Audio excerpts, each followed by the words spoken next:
में शीतलता का अनुभव होता है। नवरात्रि मालूम है कब से लगती है? और नवरात्रि में भी अगर आपकी कोई कामना है, आपकी अगर इच्छा है, आपका मन है, तो जगत जननी की आराधना करो। पति और पत्नी में अगर क्लेश है तो जगदम्बा के मंदिर में मक्खन चढ़ाओ। 4 तरह की बंदरवाल हमारे हिंदू धर्म में वर्णन करी गई है। हमारा जो दरवाजे पर लगाई जाती है शुभ कार्य के लिए इसको लगाया है। नवरात्रि के 9 दिन तक दरवाजे के बाहर लगी होती है, जिससे घर में कोई नई बीमारी प्रवेश नहीं करती, वो बीमारी बाहर निकल जाती है। जिस घर में लोग चिड़चिड़ प्रवृत्ति करते हो, क्रोध उत्पन्न होता हो, घर में सामंजस्य नहीं बन रहा हो, आपस में क्लेश बढ़ रहा हो, कोई किसी की नहीं सुनता हो, है कि पति कोई अन्य स्त्री से लगा हुआ है या परिवार टूट रहा है, तलाक तक पहुंच गया है, तो माता के मंदिर में आप ध्वजा लगवाइए, उस ध्वजा पर मक्खन लगाकर लगवाइए, आपको लाभ मिले। भगवान शिव ने कहा पहली आम के पत्ते की बंदरवाल। जब हमारे यहाँ सत्यनारायण भगवान की कथा करते हैं, ब्याह होता है, शादी होती है, शुभ कार्य होता है, तो दरवाजे पर आम की बंदरवाल लगती है। ये शुभ कार्य की सूचक। दूसरे नंबर पर है पीपल के पत्ते की बंदरवाल। ये अमावस्या के 1 दिन पहले लगती है और अमावस्या के दूसरे दिन उतरती है और इसको फिर ठंडा कर दिया जाता है। ये जिसके घर में पितृदोष होता है, पीपल के पत्ते की बंदरवाल लगाई जाती है।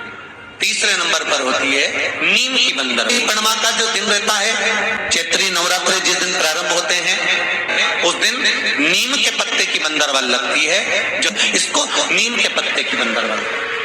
चौथे नंबर की होती है आम के पत्ते, पीपल के पत्ते और नीम के पत्ते, इन तीनों की बंदरवाल। ये बंदरवाल दशहरे के दिन लगती है। 10वीं तिथि को लगकर एकादशी, द्वादशी तक लगी रहती है और त्रयोदशी के दिन इसको निकालकर विसर्जन कर दिया जाता है। ये जिस घर में लोग चिड़चिड़ प्रवृत्ति करते हो, क्रोध उत्पन्न होता हो, घर में सामंजस्य नहीं बन रहा हो, आपस में क्लेश बढ़ रहा हो, कोई किसी की नहीं सुनता हो, तब ये आम के पत्ते की, पीपल की और नीम के पत्ते की पल्लव बंदरवाल लगाई जाती है। आप लोगों को ज्ञात होगा ना नवरात्रि कब से लगती है? तो सब लोग कहेंगे महाराज जी पड़वा से लगती है, एकम से। पर देवी भागवत कहती है अगर एकम से लगी तो नवरात्रि पूर्ण कैसे हुई?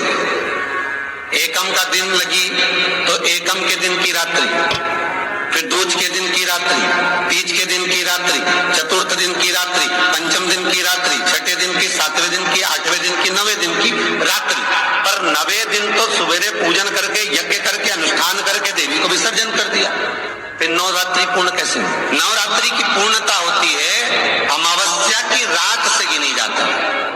कौन से दिन से गिनते हैं? अमावस्या की रात्रि, फिर एकम की रात्रि, फिर दूज की रात्रि, ऐसे गिनते गिनते अष्टमी की रात्रि तक और नवमी के दिन सुबह तक या दोपहर तक या शाम तक, जब तक आप यज्ञ ना करें तब तक ये 9 रात्रियां पूर्ण गिनी जाती है महाराज देवी भागवत के हिसाब। अब हमने कन्या भोजन का जो क्रम बनाया, अष्टमी के दिन करा देंगे, नवमी के दिन करा देंगे, इस तिथि को करा देंगे, पर भाव देखिए।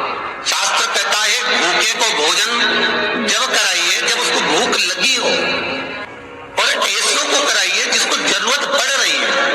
देवी भागवत वर्णन करती है कि पहले नवरात्रि से लेकर 9वीं तिथि तक जितने दिन देवी के होते हैं, प्रत्येक दिन में आप किसी भी दिन कन्याओं का भोजन करा सकते हो। पहली रात्रि से लेकर, पहला दिन से लेकर। ज्योत का विधान है, नवरात्रि में देवी की ज्योत लगती है, अखंड ज्योति लगती है, जवारे बुआए जाते हैं, कलश लगता है, ज्योत का भी विधान है।